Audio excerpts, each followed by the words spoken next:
Pemirsa, Presiden Joko Widodo mengundang para pelaku usaha untuk meminta masukan dalam upaya memajukan ekonomi Indonesia. Sejumlah pekerjaan rumah pembangunan ekonomi terungkap, di antaranya perbaikan pengelolaan tenaga kerja Indonesia di luar negeri, pariwisata, dan reformasi perpajakan. Presiden Joko Widodo melakukan pertemuan dengan para pelaku usaha di Istana Merdeka guna meminta masukan terkait masalah pembangunan ekonomi Indonesia ke depan. Presiden berharap usulan para pengusaha yang bisa meliputi berbagai kesulitan yang dihadapi dapat menjadi kunci kebijakan dalam memajukan perekonomian dalam negeri. Assalamualaikum warahmatullahi wabarakatuh. Dari video berita di samping, saya dan rekan-rekan saya akan menjelaskan mengenai materi pembangunan politik dan ekonomi. Yang pertama, teori pembangunan. Pembangunan bersifat multidimensi, yang mana multidimensi ini mempunyai berbagai dimensi yang mencakup berbagai aspek di dalam kehidupan masyarakat. Pembangunan ekonomi ini adalah bagian dari cabang ilmu ekonomi yang secara khusus mempelajari tentang pembangunan ekonomi. Menurut Arsyad menyatakan bahwa pembangunan dapat dilihat pertama, adanya proses yang menunjukkan perubahan yang terjadi secara terus-menerus. Yang kedua, adanya usaha untuk meningkatkan pendapatan per kapita. Yang ketiga, ada peningkatan tersebut berlangsung dalam jangka panjang. Yang keempat, adanya sistem kelembagaan yang mencakup bidang ekonomi, politik, hukum, sosial, dan budaya. Lalu ada pembangunan politik. Pembangunan politik yaitu sebagai suatu pembangunan secara menyeluruh mempunyai beberapa karakteristik, yaitu adanya pertumbuhan peningkatan partisipasi warga negara dalam beraneka ragam bentuknya, yaitu mulai dari resmi atau mengikuti jalur yang ditetapkan oleh pemerintah. Lalu ada konsep pembangunan politik. Pada studi pembangunan politik ada beberapa pemahaman, definisi, dan pengertian yang saling terkaitan, yaitu perubahan, pembangunan, dan modernisasi politik. Perubahan politik dapat diartikan sebagai terjadinya perbedaan karakteristik dari suatu sistem politik yang satu ke sistem politik lainnya. Permasalahannya adalah apakah perubahan itu bersifat progresif, yaitu untuk menunjuk situasi yang lebih baik dari yang sebelumnya, ataupun bersifat regresif, yakni menunjukkan situasi yang lebih buruk dari sebelumnya. Konsep pembangunan politik dikatakan mempunyai konotasi secara geografis, variatif, teologis, dan fungsional. 1. Konsep geografis berarti terjadi proses perubahan politik pada negara-negara, sedangkan berkembang dengan menggunakan konsep-konsep dan metode yang pernah digunakan oleh negara-negara maju. Seperti konsep mengenai sosialisasi politik, komunikasi politik, rekrutmen politik, dan sebagainya.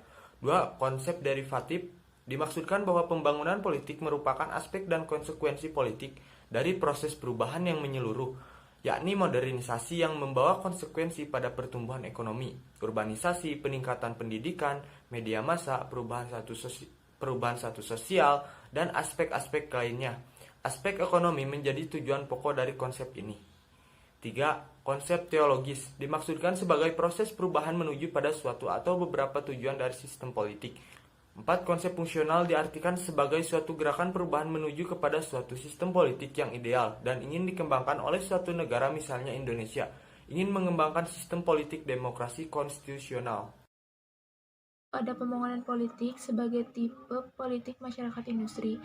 Asumsi mengenai hal ini bahwa kehidupan masyarakat industri melahirkan kurang lebih dari satu tipe kehidupan politik yang dapat ditiru oleh masyarakat manapun, baik yang sudah menjadi masyarakat industri atau belum. Ada pembangunan politik sebagai operasi negara bangsa. Pendapat bahwa pembangunan politik terdiri atas pengorganisasian kehidupan politik dan prestasi fungsi-fungsi politik sesuai dengan standar yang diharapkan dari negara bangsa. Politik dari kerajaan-kerajaan lama, masyarakat kesukuan, dan marga serta tanah jajahan haruslah memberikan jalan bagi kehadiran negara bangsa yang modern. Dengan demikian, pembangunan politik menjadi suatu sistem melalui mana masyarakat-masyarakat yang merupakan negara bangsa dalam bentuk berdasarkan pengakuan internasional menjadi negara bangsa dalam arti yang sesungguhnya. Selanjutnya ada pembangunan politik sebagai modernisasi dan partisipasi.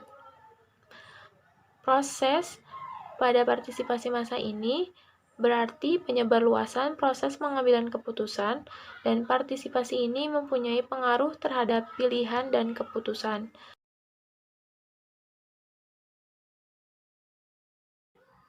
Nah, yang selanjutnya ada ciri-ciri pembangunan politik. Ciri-ciri pembangunan politik ada 3, yaitu pertama, equality atau persamaan. Equality itu bersifat universal, yang artinya hukum berlaku pada setiap warga negara. Yang kedua, ada kapasitas atau kapasitas. Kapasitas di sini adalah kemampuan dari sistem politik untuk mengetahui hasil atau output dari sistem politik untuk mempengaruhi kehidupan sosial ekonomi masyarakat. Yang ketiga ada diferensiasi dan spesialisasi. Ciri pembangunan politik ini yaitu tentang analisis struktur dan fungsi. Pembangunan ekonomi. Pembangunan ekonomi mempunyai 3 sifat penting, yaitu suatu proses yang berarti merupakan perubahan yang terus-menerus usaha untuk menaikkan tingkat pendapatan per kapita dan kenaikan pendapatan kapita. Itu terus berlangsung dalam kapita panjang. Menurut Todaro 1997, pembangunan ekonomi merupakan bagian dari pembangunan, sedangkan pembangunan itu sendiri dapat diartikan sebagai suatu proses multidimensional melibatkan perubahan-perubahan besar dalam struktur sosial.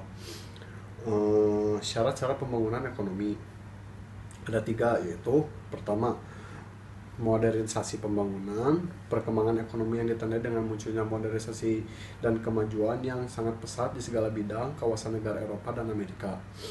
Yang kedua, pendekatan sosial budaya dalam pembangunan ekonomi. Faktor sosial budaya masyarakat dalam proses pembangunan adalah proses yang sangat penting. Kebiasaan atau adat istiadat yang ada di dalam masyarakat pada umumnya sudah terjadi ratusan tahun dan turun-temurun, oleh karena itu sangat sulit untuk mengadakan perubahan begitu saja. Yang ketiga, pembangunan ekonomi dan demokrasi. Proses demokrasi yang terjadi di dunia ini pada umumnya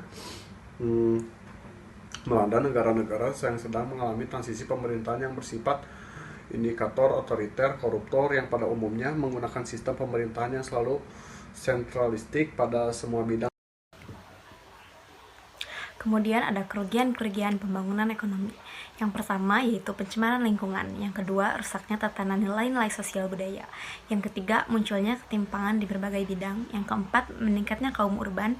Yang kelima, meningkatnya pengangguran. Dan yang keenam, terjadinya pergeseran mata pencaharian.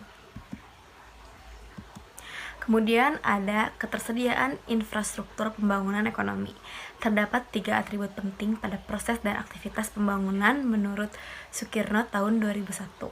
Yang pertama yaitu terjadinya perubahan ke arah yang lebih baik secara kontinu. Yang kedua, adanya peningkatan pendapatan masyarakat. Dan yang terakhir yaitu peningkatan pendapatan masyarakat berlangsung secara berkelanjutan terhadap waktu, penghargaan terhadap prestasi seseorang, dan sebagainya. Kemudian faktor yang mempengaruhi pertumbuhan ekonomi ada 5. Yang pertama, faktor sumber daya manusia. Yang kedua, faktor sumber daya alam. Yang ketiga, faktor ilmu pengetahuan dan teknologi. Yang keempat, faktor budaya. Yang kelima, sumber daya dan kapital.